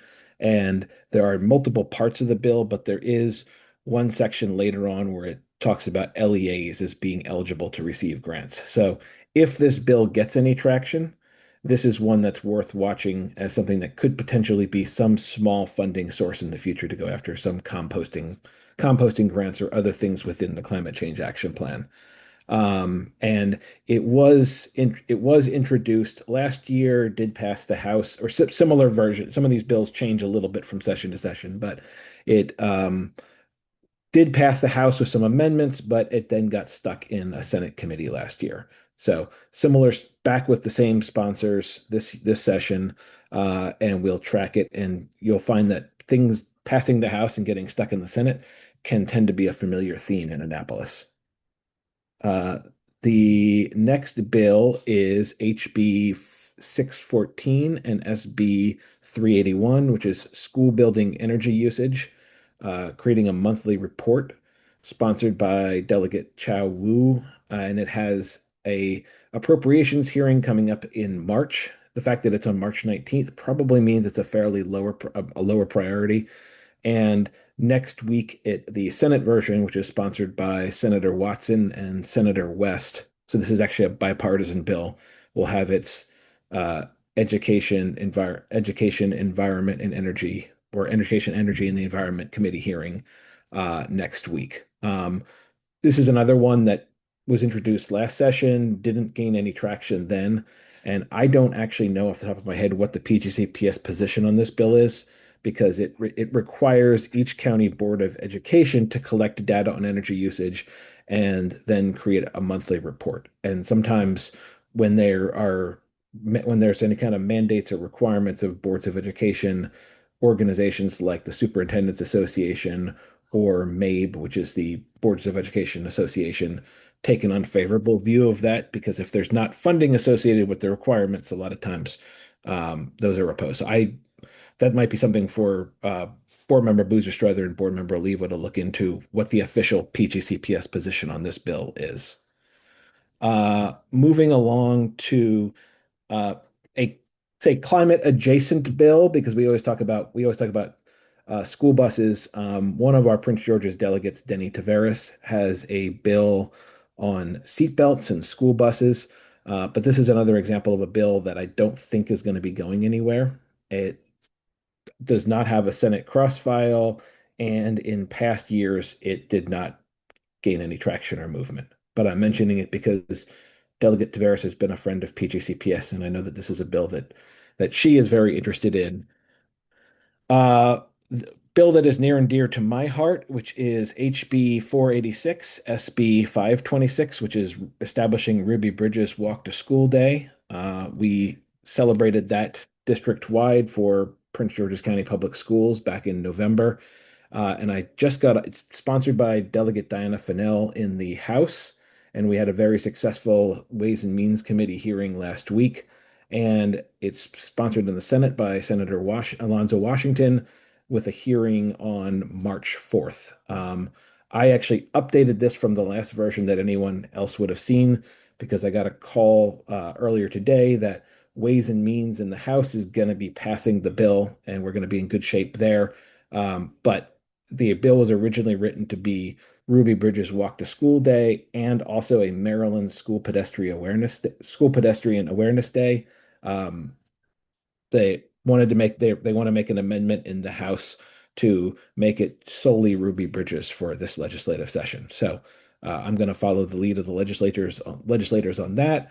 So the language of the bill, when you find it online right now, will have the second part. I updated our internal document to reflect what will be passing through the House, hopefully in the next couple of weeks.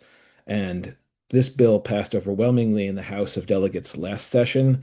It got stuck in the Senate, but we are counting on that Triple E committee to try to get it passed and at least onto the floor for a Senate vote this session. And I'll note that the two Prince George's senators who are on that committee are Senator Watson and Senator Kevin Harris, who's a new senator who was a delegate, now a senator. He's on the committee for the first time. So just if anyone has any positive personal relationship with either of them, it will be helpful to get some Prince George's County help getting the bill through that committee. And then a few other, two additional safe passage bills. There is HB 1491, SB 71. It's an interjurisdictional safe pathways commission establishment. And this is the primary sponsor here is Senator Arthur Ellis from Charles County. He had a hearing on this bill back on February 4th in the Senate. I, in my own personal capacity, submitted favorable testimony in support of it. Delegate Daryl Odom, who's our new District 27A delegate from Prince George's County, and a couple of other co-sponsors from Prince George's County are the House co-sponsors. I believe they only filed their House version within the last few days because it does not have an assigned hearing yet. The best way to describe this bill, I had a chance to talk to Senator Ellis at District 47 night a few weeks ago, and it would be creating a statewide version of something that seems comparable to the school pedestrian safety work group that we had here in Prince George's County. So not an exact parallel, because there's a slightly different makeup of who would be on this commission, but it would be similar to the work that we've already done in Prince George's County of looking at this issue holistically across the state.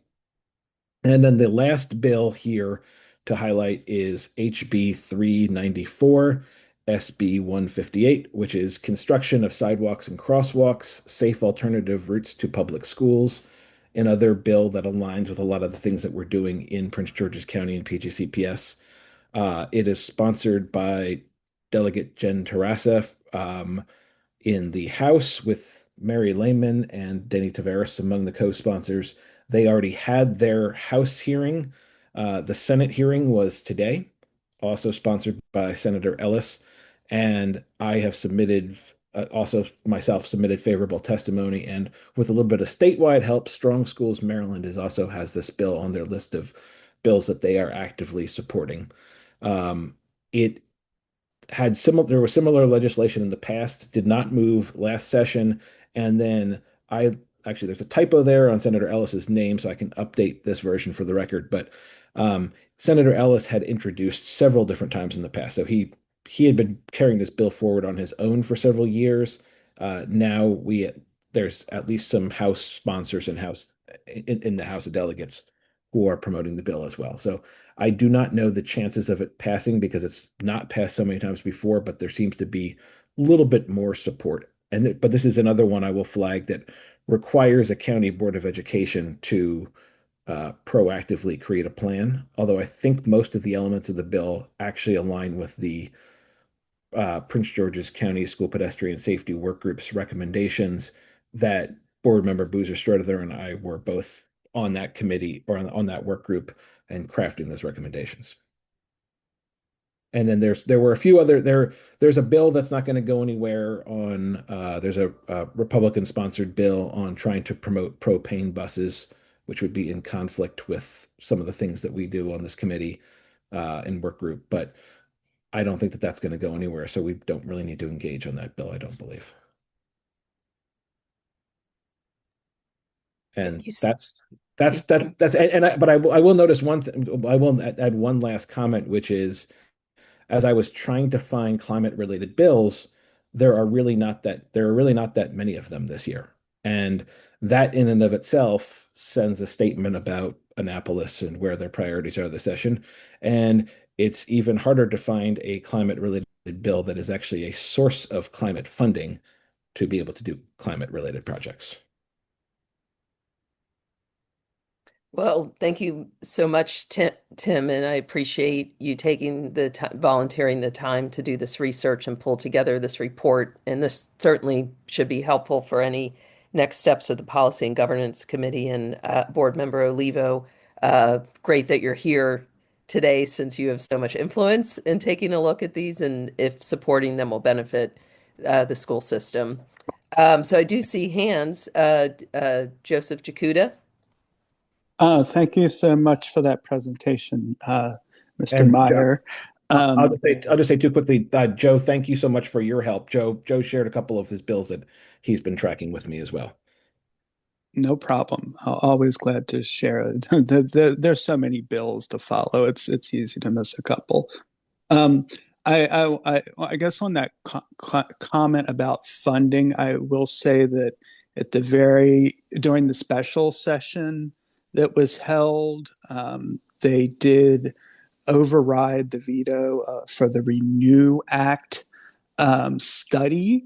And while the Renew Act study doesn't exactly provide funding, it is studying a mechanism that would essentially be like I should call it a climate super fund bill or something like that. And previous editions of the Renew Act have come with funding for electric buses and net zero schools. So it is possible that in the next year or two, once that study is done, there may be more appetite for it. And I would also just note that I did have some concerns about HB 614 myself, the monthly report, just because it seemed like the Board of Education was not the right party to be collecting energy data. It seemed like it should be the school district. And also it's very duplicative of some other requirements that were placed on the school systems a couple of years ago through HB 630 from 2021 session. So I do think that I do hope that if there's any look at that bill, that folks suggest that maybe they go back to the drawing board and try and integrate it with existing statutes. But those are my comments. I guess it wasn't really a question.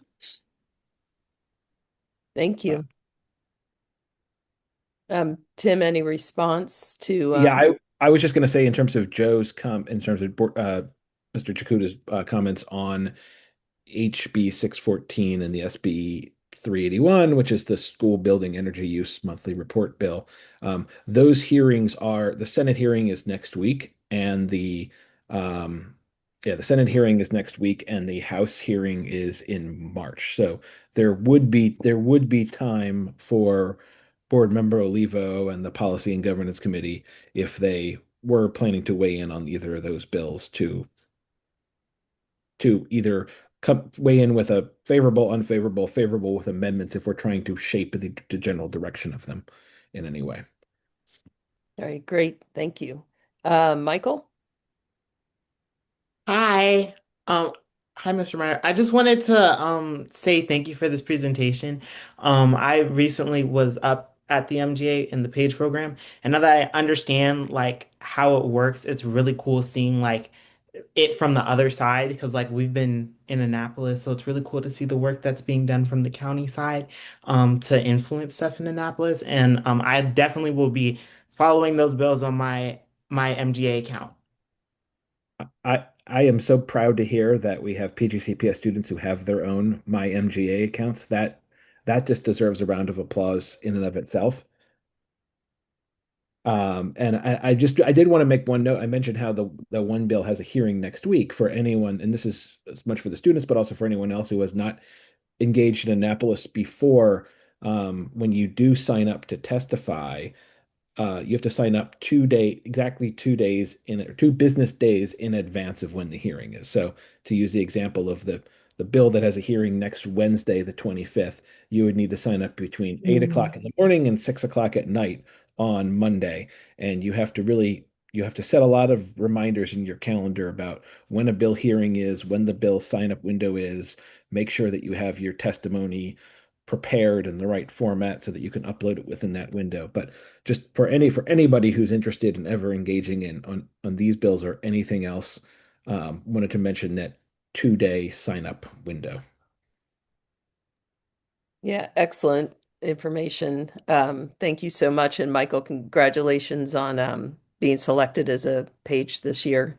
Do you get to go back for another week, or is your time period up? Yes, I get to go back during week 9 from March 9th through 13th. Excellent. We'll watch for you. Director Morrison. Uh, Thank you, board member. It's really just in my mind, and I apologize, I don't have the details, but I was contacted by someone with regards to I think there's a bill floating around the SEIF, which that's the fund that the Maryland Energy Administration pulls from to have all these different grant programs. So there was talk about, using that. I think that fund is roughly in the neighborhood of 1 point something billion dollars. And there was some talk about using those funds for other things, right? And so the push is to not have them do that.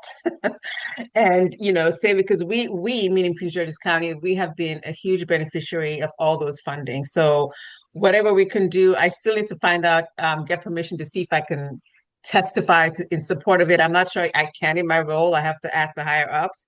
But yeah, so I don't know if anybody has heard anything about the SEIF funding and the funds being diverted to other things as opposed to energy projects. Has anybody heard anything? No. I will look it up and I'll see. Joseph just put up his hand. Maybe he has a Oh, yeah, response. sure. Okay. Yeah, that I don't know all the details, but yeah, I talked with the State Sierra Club on Monday about that bill, and I know they're looking for folks to come and support the maintaining the SEIF funding because it's a big pot of money that they want to raise. So Yes.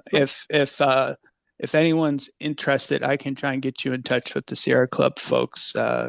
In order to support it, especially if you don't have, such limitations on what you can and cannot do.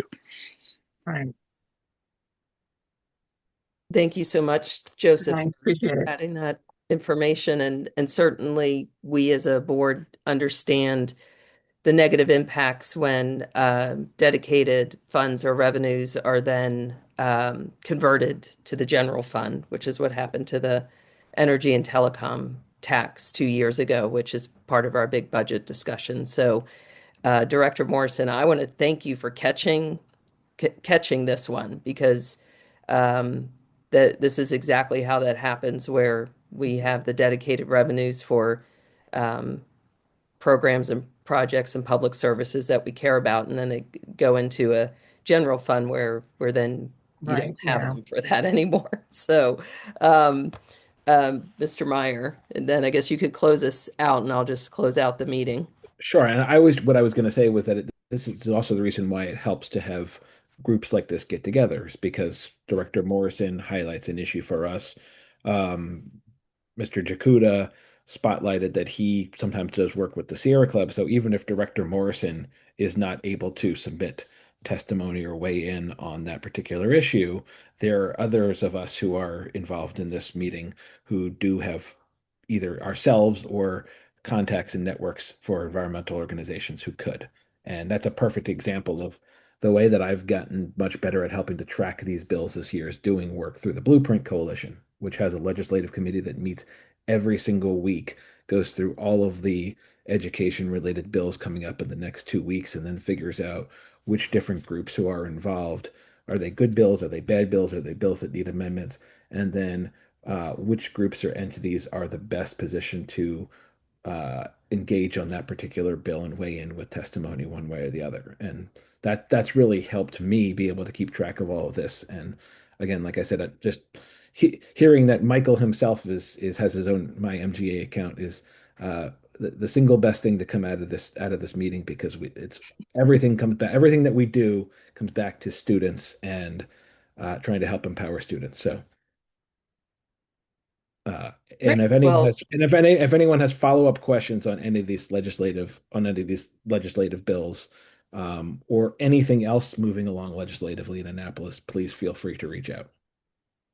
thank you, Tim, and thank you for ending us on the note of that we're, that we are focused on our students and children of this county and all the work that we do and all the many volunteer hours that the members of this committee give to this work. But I know all of you are so active in the community, engage with these issues and bring them to PGCPS and the board. So I want to thank you as well. So I'm going to move to 3.0, the adjournment. The chair informs the public that the next virtual climate change action plan ad hoc committee meeting will be held on April 29th, 2026 at 4:30 p.m. Please continue to check the PGCPS board webpage for more information and updates. Excuse me. There being no further business, the time is now 6:34 p.m. and the February 18th, 2026 Climate Change Action Plan Ad Hoc Committee meeting is adjourned. Thank you all so much and have a great evening. Thanks, everyone. Thanks, everyone. Good evening.